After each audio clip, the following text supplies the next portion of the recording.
So this is your throwout bearing right here.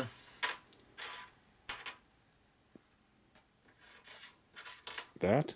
Yeah. Jeez. Does that look like a throwout bearing? It does not. It works about that good too. I bet. Yeah. My race bike, every time I pull the clutch in, I eat these push rods up. Got way too much tension over here. I put panhead springs in here, which are way different than these. It's got a clutch on it. You got to really pull on it. Hang on. So, does it need to be 4 pieces, or can you weld it all and make one? Well, Or you'd just actually use a have to single put a bar? bearing in here someplace, which they never did. Oh. All right. There's no room for a bearing.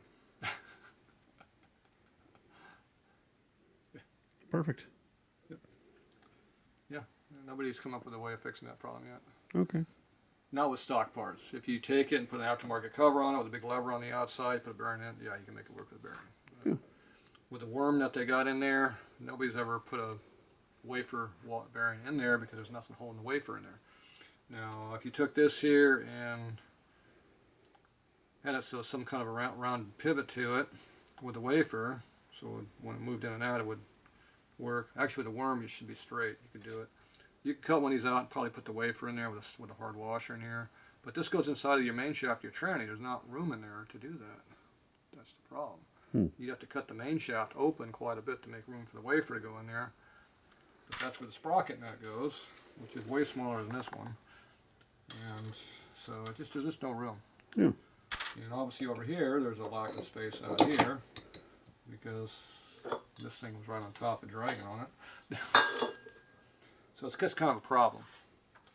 So these things just eat themselves up because your bearings, all these surfaces wear against each other is it. And if your oil level's a little low, it really doesn't work it very well. Yeah. So you can see how this is curved. Yeah. It goes in the curve of this.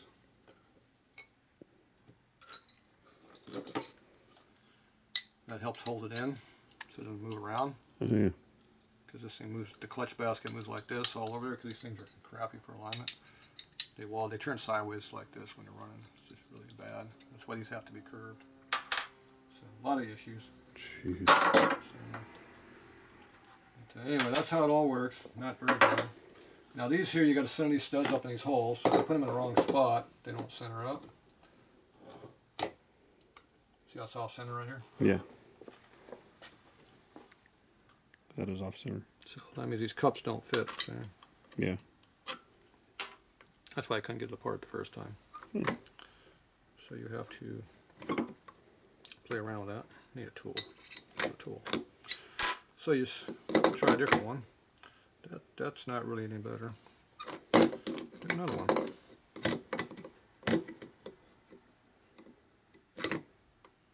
See how that one looks good? That one looks close, yeah. See how those fit right in there? Look at that. Who That would have one's- thought? See, that one's bent.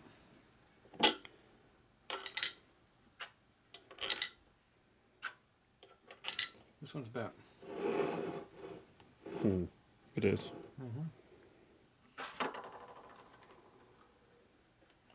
Need a straightening tool. You got a straightening tool? Like a hammer? Oh, you would never use a hammer on a Harley, would you? I would, yes. And not even a steel one either. You'd use something nice and solid. And you would never hit it too hard and break it either. There. Whatever. See the right amount of hit I had to use? Yeah. Quite a bit. They're strong. Oh geez, it's bent now. It'll never work.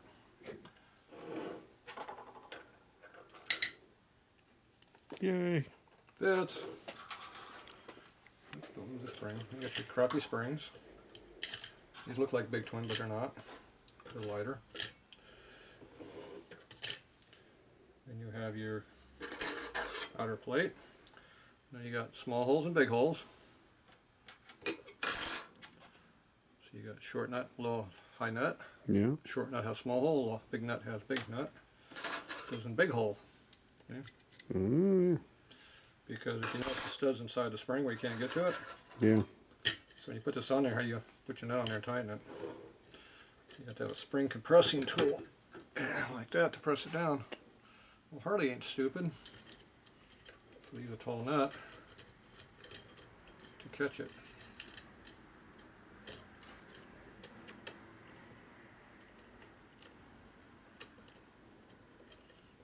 Why Like didn't that. they carry that over Then to you the pull it big down. twin? Then you pull it down, and then the other nut comes in. Yeah.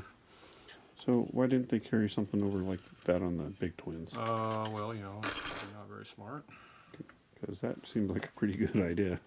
Well, you know, it's a sportster, it's not that important. And don't forget to put your nut in here, so don't lose your nut. Put the nut in there so you don't lose it. Yeah.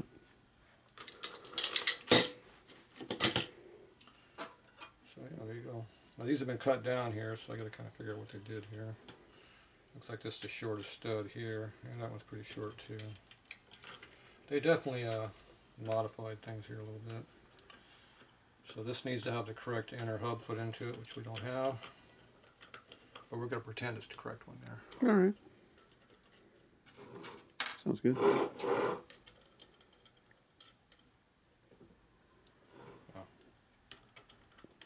Didn't work. How come it didn't go in that hole? Oh. Because it's a small hole. Oh, small hole. And this one here is not starting because it's cross-threaded. But don't do that. Well, it's kind of hard to feel it because it's appears to be a little interference on the stud location. That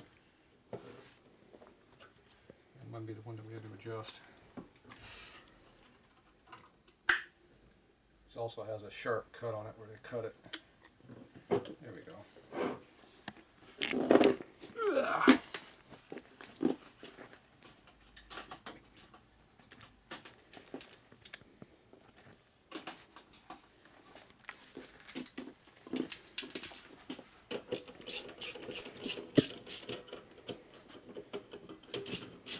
Bring these down kind of equal.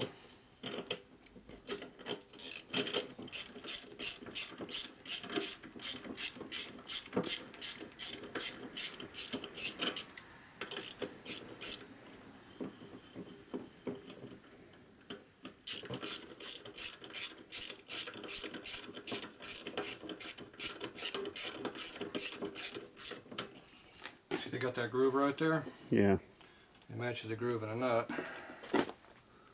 Well, these are not the correct nuts. Oh. This is the correct nut. There you go. See the groove in it? Yep. This one is not the correct nut. So to make it correct nut, you have to grind a groove in it so it will stay. It locks in here so it can't unscrew. Otherwise it makes these dimple marks here. And that stuff's running around in there. Yeah. It makes these things break. And you know what happens after that breaks? Big mess. It puts a big hole in the bottom of your case for you. Oh. That never happened on a sports thing. I've never seen it in my life.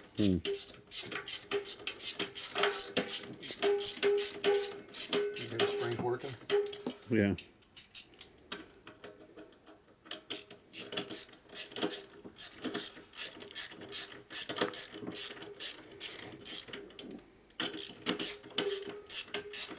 Take these down until they're flush. That one.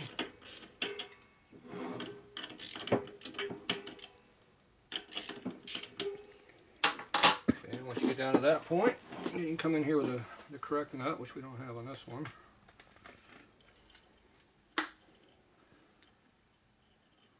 You put the nuts on here like you're supposed to. These need to be deburred and put a chamfer on them. Going to get a lot easier when I'm doing. Yeah. These are 1/2 inch, the other ones are 7/16. So it takes a different tool.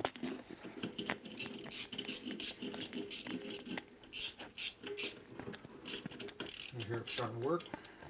You're getting down tension on it. Hear it? Yep.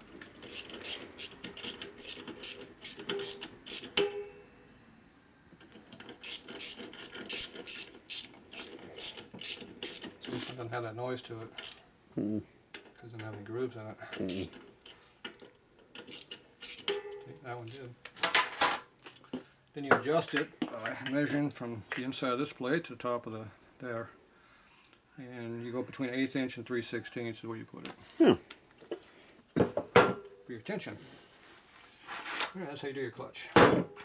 Pretty straightforward. Perfect. And these are the correct bolts here for the tensioner. So they got a really nice big fat washer there. Yeah. Gives you a good bite in there, it doesn't bend when you tighten it. That way it stays tight. See, these are not bent or marked because they're heat treated. There's no marks on this bolt thing. Yeah. It was upside down. The sharp edge should go to the inside. So there you go. Those are nice, good bolts. See, they got real shallow heads on them too. Yeah. The chain's bouncing around in here. So these are all the correct parts here for making all this work. There you go. Fancy. If you leave this piece of crap off, it'll work better. Now, if you want to try to make this work as a dry clutch, you have to put your gasket in here. You have to beat this cover flat. You see every dimple on here's a leak. Yeah. And then you got to make sure there's no holes in his from rubbing on it. Yeah. Then you got to make sure this surface is nice and clean, flat. Yeah. Then you got to put a new seal on the inside. You got to make sure the hub actually goes all down to contact correctly in the seal. Right. And this one doesn't. Then you got to have push rod seals inside of your big nut that we stuck in there. No, not in that. In a clutch gear, the gear that sticks way out. Has to have a seal on the end of it to hold this in and seal it. Then you got to pray that every rivet here does not leak. Yeah.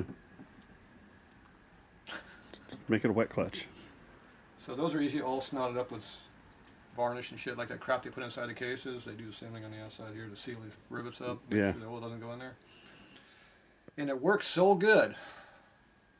Sure it does. You can see how the plates are dry. Yeah. Yeah, sure. Sure they do.